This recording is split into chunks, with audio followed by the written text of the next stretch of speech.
ನನಗೆ ಅರ್ಥ ಆಗಿಲ್ಲ. What is wrong if I say ನಾನು ನಮ್ಮ ಅಪ್ಪನ ಥರ ಆಗಬೇಕು? ಮೈ father is my hero, first hero. ಇವಾಗ ಲಾಯರ್ ಮಗ ಲಾಯರ್ ಆದರೆ ತಪ್ಪೇನು? ಡಾಕ್ಟರ್ ಮಗ ಡಾಕ್ಟರ್ ಆದರೆ ತಪ್ಪೇನು? ಆ್ಯಕ್ಟ್ರ್ ಮಗ ಆ್ಯಕ್ಟ್ರ್ ಆದರೆ ತಪ್ಪೇನು? ಇವಾಗ ಎಷ್ಟೋ ಜನ ಸಿಂಗರ್ಸು ಅವ್ರ ಮಕ್ಕಳು ಸಿಂಗರ್ಸ್ ಆಗಿಲ್ವಾ? ಏನಕ್ಕೆ ಅಂದರೆ it is first hand, you are getting somebody to teach you first hand at home ಅಲ್ವಾ?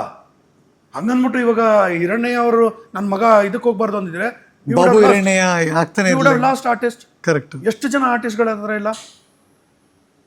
ವೈ ಆಮ್ ಸೇಯಿಂಗ್ ಜೀನ್ಸಲ್ಲೇ ಬಂದಿದೆ. ನೋಡ ಹೆಂಗೆ ನಿಮ್ಮ ಮಗ ಸಕ್ಕತ್ತಾಗಿ ಮಾಡ್ದ ನಿಮ್ಮ ಥರನೇ, ಜೀನ್ಸಲ್ಲಿ ಗುಡ್ ಅಲ್ವಾ ಅದು? My basic thought is my father is my hero, so why can't I become like him? ನನ್ನ ಚಿಕ್ಕ ಮಗ ಹೇಳ್ತಾನೆ ನೆಕ್ಸ್ಟ್ ಪಿಕ್ಚರಲ್ಲಿ ನಾನು ಮಾಡಬೇಕು ಅಂತಂದ. ಹೌದಾ?